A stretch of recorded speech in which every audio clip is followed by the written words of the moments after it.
Okay. ఇక ఉచితాలు ఇన్ని రోజులు కాంగ్రెస్ వోళ్ళే ఇస్తుర్రు ఉచితాలు అనుకుంటుంటిమి. బీజేపీ కొంచెం నయం వాళ్ళు ఉచితాలు ఇస్తలేరు. కనీసం అంటే వాళ్ళు గెలిచినా, ఓడిపోయినా ఉచితాల జోలికి పోతలేరు అని మనం ఇన్ని రోజులు అనుకున్నాం. కానీ అయిపోయింది. ఆ పార్టీ కూడా ఉచితాల మాయలో పడ్డది. అంటే ఇక ఇప్పుడు ఎవరిని చూసినా ఏమున్నది గర్వకారణం అన్నట్టు ఇప్పుడు అన్ని పార్టీలు ఒకటే తాడులోకి వచ్చినాయి. ఇక చూడొచ్చు ఇక్కడ బీజేపీ కూడా ఉచితాల బాట పట్టిందంట. మన ఏపీలో కూడా ఉచితాలు ఇచ్చారు, కానీ ఆ ఉచితాలకు మాకు సంబంధం లేదని బీజేపీ వాళ్ళు సపరేట్ మేనిఫెస్టో ఇచ్చారు. సరే ఇక ఆ కూటమి అన్నారు, కానీ టీడీపీ మేనిఫెస్టోలోనే ఈ ఉచితాల విషయం ఉండే. సరే ఇక్కడ బీజేపీ దూరంగా ఉన్నది. బీజేపీ అట్లయినా కానీ వాళ్ళ ఏదైతే ఒక లైన్ గీసుకున్నారో ఆ లైన్ దాటలేదు ఇప్పటివరకు అనుకున్నాము. కానీ ఇక్కడ అయిపోయింది. ఇక బీజేపీ కూడా మాయలో పడ్డది. ఇక్కడ చూడవచ్చు ఢిల్లీలో ఎన్నో దశాబ్దాల నుంచి అప్పుడు ఒక 10-15 ఏళ్ళు అయింది. ఇప్పుడు ఒక అంటే దాదాపు ఒక 25 ఏళ్ళ కింద బీజేపీ అధికారంలో ఉండే ఢిల్లీలో. అప్పటి నుంచి ఆ షీలా దీక్షిత్ ఒక వరుసగా ఒక 15 సంవత్సరాలు ఉండే. ఆ తర్వాత ఆపు గెలుచుకుంటూ వస్తుంది ఢిల్లీని. ఈసారి ఎట్లా ఢిల్లీలో గెలవాలి అంటే పార్లమెంట్ ఎలక్షన్లలోనే బీజేపీకి వేస్తారు వాళ్ళు. అసెంబ్లీ ఎన్నికలకు వచ్చే వరకు ఆప్కి వేస్తున్నారు ఢిల్లీ ఓటర్లు చాలా క్లియర్గా. మీరు ఢిల్లీలో మోడీ ఉండాలి, అంటే పైన కేంద్రంలో మోడీ ఉండాలి, రాష్ట్రంలో కేజ్రీవాల్ ఉండాలని వాళ్ళు చాలా క్లియర్గా ఉండే. మరి ఇక కేజ్రీవాల్ని వాళ్ళు ఎంత ఇబ్బంది పెట్టిరు. సరే కేజ్రీవాల్ ఆయన మామూలుడు ఏం కాదు, ఆయన చాలా జాదు. సరే అయినప్పటికీ మరి ఇక ప్రజల్లో మాత్రం ఆయనకు అంతో ఇంతో పేరు అయితే ఉంది. మరి అలాంటి కేజ్రీవాల్ని ఓడించనీకే మరి ఆల్రెడీ ఆయన మీద కేసులు అవి ఇవి నడుస్తున్నాయి. లిక్కర్ స్కామ్లో ఆయన ఇరుక్కున్నాడు. అంటే అక్కడ తప్పు జరిగి ఉంటేనే అంత జరిగి ఉంటుంది, లేకుంటే కాదు. సరే ఆ లిక్కర్ స్కామ్లో ఇరుక్కున్నాడు, జైలుకి పోయిండు, వచ్చిండు, నేను సీఎం పదవికి రాజీనామా చేసిండు, వేరే వాళ్ళని తెచ్చి కూర్చోబెట్టిండు, మళ్ళీ గెలిస్తేనే నేను సీఎం అవుతా అని కూడా చెప్పిండు. మరి తాత్కాలిక సీఎం అని కూడా ఆయన పేరు పెట్టిండు. ఎవరు ఆయన కేజ్రీవాల్ ఎవరైతే ప్రస్తుత సీఎం ఉన్నారో ఆతిషి ఆమెకు తాత్కాలిక సీఎం అని కూడా బిరుదిచ్చిండు. మనం దాన్ని కూడా చూసినాం. సరే అది వాళ్ళ ఇష్టం, వాళ్ళ పార్టీ ఇష్టం, ఆయన ఇష్టము, ఇప్పుడు ఉన్నటువంటి సీఎం ఇష్టం. వాళ్ళ కోఆర్డినేషన్తో ఉంటే మనం ఏం చేయలేము. సరే అయినప్పటికీ మరి ఎట్లయినా ఈసారి ఢిల్లీలో గెలవాలి అని అనుకుంటున్నా. అంటే ఈసారి ఇక కాంగ్రెస్ అక్కడ సోదిలో లేదు. కాంగ్రెస్ ఎన్ని హామీలు ఇచ్చినా కానీ ప్రధాన పోటీ మాత్రం బీజేపీ ఆప్ మధ్య ఉందన్నటువంటి విషయం అందరికీ తెలిసిందే. సరే మరి ఇప్పటికే కాంగ్రెస్ వాళ్ళు ఉచిత హామీలు ఇచ్చారు, ఆపు ఉచిత హామీలు ఇచ్చింది. ఇప్పుడు తాజాగా బీజేపీ వాళ్ళు కూడా మేనిఫెస్టో రిలీజ్ చేశారు. ఇక్కడ మరి మేనిఫెస్టో చూస్తే ఇక్కడ మొత్తం ఉచితాలు ఇక్కడ చూడొచ్చు. ఇక ఈ ఉచితాల మామూలు ఉచితాలు కావు.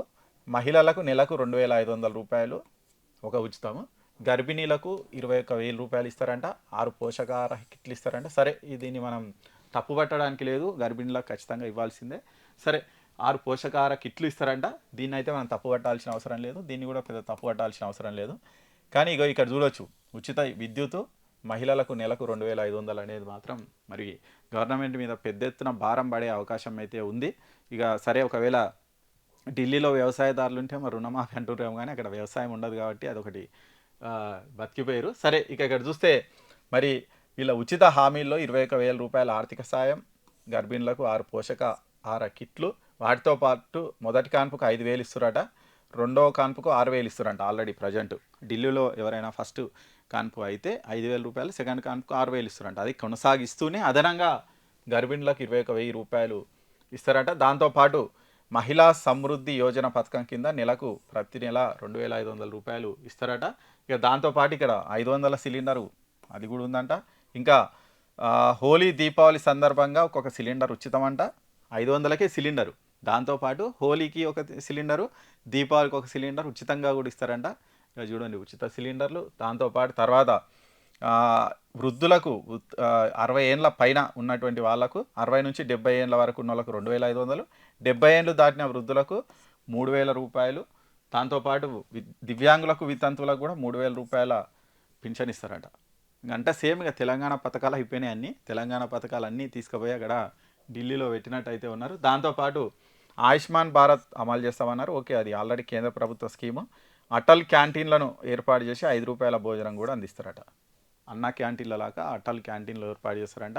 అక్కడ 5 రూపాయల భోజనం కూడా ఏర్పాటు చేస్తారట. ఇక్కడ చూడొచ్చు ఇన్ని ఉచిత హామీలు ఇచ్చింది మరి బీజేపీ చెందినటువంటి మేనిఫెస్టో కమిటీ ఇవన్నీ కూడా రిలీజ్ చేసింది. మరి ఉచితాల మీద ఇప్పటికే చాలామంది ఉచితాలు వద్దు అని కోర్టులు చెప్తున్నాయి, ప్రజలు అనుకుంటున్నారు. కానీ ఉచితాలు ఇవ్వకుంటే గెలిచే పరిస్థితిలో లేవని ఇక ఒకరిని మించి ఒకరు పోటీ హామీలు అయితే ఇస్తున్నారు. మరి అందరూ అవే హామీలు ఇస్తున్నారు. మరి డబ్బులు ఎట్లకెళ్ళి తెస్తారో అర్థం కాదు. ఉచితాలు ఇస్తున్నారంటే ట్యాక్సులు పెంచాల్సిందే, ఆ ట్యాక్సుల నుంచి ఇస్తారు. అసలు ఏంది అంటే నిజంగా ఈ ఉచితాలు ఇచ్చుకుంటూ పోతే కొన్ని సంవత్సరాల తర్వాత ఇక మొత్తం ఆర్థిక వ్యవస్థ అంతా కొలాప్స్ అయిపోయి ఇక మన ఇండియా కూడా అదేదో కాంబోడియా దేశము ఆ దేశంలాగా అయిపోతుంది, మొత్తం అడుగు తినే పరిస్థితి వస్తుంది నిజంగా. అంటే ట్యాక్సులు అడ్డగోలుగా పెంచుతారు, ఫ్రీగా ఇస్తూ ఉంటే ఇక ఎన్ని రోజులని ఇస్తారు ఫ్రీగా ఎవరికైనా కానీ. వృద్ధులకు వికలాంగులకు ఇవ్వడము తప్పు కాదు, ఎందుకంటే వాళ్ళు అప్పటి వరకు వాళ్ళు సమాజానికి ఎంతో చేసింటారు, గవర్నమెంట్కి ఎంతో కాంట్రిబ్యూట్ చేసింటారు, కాబట్టి వాళ్ళకి ఇవ్వడం తప్పు కాదు వృద్ధులకు. అలాగే వికలాంగులకు వాళ్ళకు చేయి తీయడం తప్పు కాదు, వాళ్ళ పెన్షన్లు ఎవరు తప్పు పట్టడం లేదు. సరే గర్భిణులకు ఇచ్చేది కూడా ఇవ్వండి, ఎందుకంటే వాళ్ళు దేశ భవిష్యత్తు కోసం ఒక ప్రాణిని తీసుకొస్తున్నారు కాబట్టి ఖచ్చితంగా వాళ్ళు దేశ పురోభివృద్ధికి వాళ్ళు ఖచ్చితంగా, అంటే హెల్దీ ఒక కిడ్ వస్తే ఖచ్చితంగా ఆ కిడ్ దేశానికి ఉపయోగపడతాడు కాబట్టి వాళ్ళకి ఇవ్వడంలో తప్పు లేదు. అంటే ఇట్లా ఏదైనా కానీ ఒక ప్రొడక్టివ్గా ఉన్నటువంటి వాటికి ఇస్తే ప్రాబ్లం లేదు, కానీ ఇట్లా సిలిండర్లు ఉచితం ఇచ్చుకుంటూ పోవడము, ఇట్లా మహిళలకు 2500 వాళ్ళకు ఇస్తాము, వీళ్ళకి ఇస్తాం, బీసీలకు ఇస్తాం, లేకపోతే ఎస్సీలకు ఇస్తాం, అవి ఇస్తాం ఇవి ఇస్తాం అనుకుంటూ పోతే అది ఎంతవరకు అవుతుంది ఏంటి? నిజంగా అర్హులకు ఇవ్వడంలో తప్పు లేదు, కానీ ఇట్లా ఉచితాలు ఇచ్చుకుంటూ పోతే ఏడుకోతుంది ఏంటి? అందరికి ఇంట్లో కూర్చొని ఆల్రెడీ జోకులు చాలా వస్తుంటాయి. నాకు నిరుద్యోగ భృతి 4000 నాకు వస్తుంది, మా అమ్మకు 2500 పింఛన్ వస్తుంది, ఇంకో ఆయనకు మా తాతకు 2500 వస్తుంది, అంతా కలిపితే 10-15 వేలు అవుతున్నాయి. ఆల్రెడీ రేషన్ బియ్యం వస్తున్నాయి.